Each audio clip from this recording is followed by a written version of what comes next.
I told myself when I took this job, or started doing this full time, that the moment I watched a video or showed up at a shooting scene and it wasn't emotional, it wasn't physically painful, was the moment I had to get a new job. I didn't want to develop callous around these issues. Oh, here I am, just, another kid on the ground. What was his name again? Jim? I wanted to have this intentionality. Because I think that, I think the best told stories very often are told by the storytellers who can best conjure and create and show you the pain, the hurt, the emotion, the stress, the anxiety. I think of the writers who I read, and I think about their ability to place me in that moment or in that space, right? Now, the only way to do that is to see that moment and see that space. How can I explain to you a mother's grief if I can't understand it and if I can't comprehend it and empathize with it, right? And so I think that that's really important. I also think that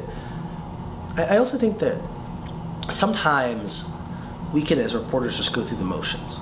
I need this thing. My editor told me to knock this door, told me to get this quote addressing this one thing. This is my angle for today. And I think that when we approach journalism as a checking the box process, it removes the humanity and the empathy from our behavior sometimes.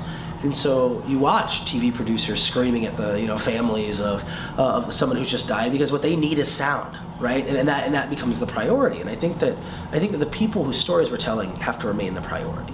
Journalists very often are people who believe, fundamentally, we believe we can change the world around us through working really hard and calling a bunch of people and asking a bunch of questions, right? Which is like adorable to an extent, right? Is also like perhaps a little oversimplified in terms of in terms of the challenges we face in the world we live in, right? I think it's one of the reasons that this beat can become very disheartening.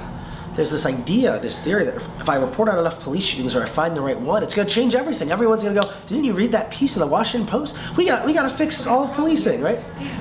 And we know that's not what's going to happen. We know that's not what has happened. We know that this type of reporting is a drumbeat, that we have to cover each story in and out and in and out and in and out, because on this story, 5 more people might understand it, and 6 more people might understand it over here. And that momentum builds over time as people soften. There are police chiefs who are currently elementary school students or high school students, right? You have future police chiefs, future police officers who grew up now with this coverage, who now might have ideas about different reforms or different types of training, right? It takes time for that to see this type of big systemic change in an industry like this, and even then, it's unclear that that's something that will happen. So, I think that we do often kind of cloak ourselves with this cynicism. We're all, but I think that for the most part, journalists are optimistic about the world we live in, are optimistic about our ability to change the world we live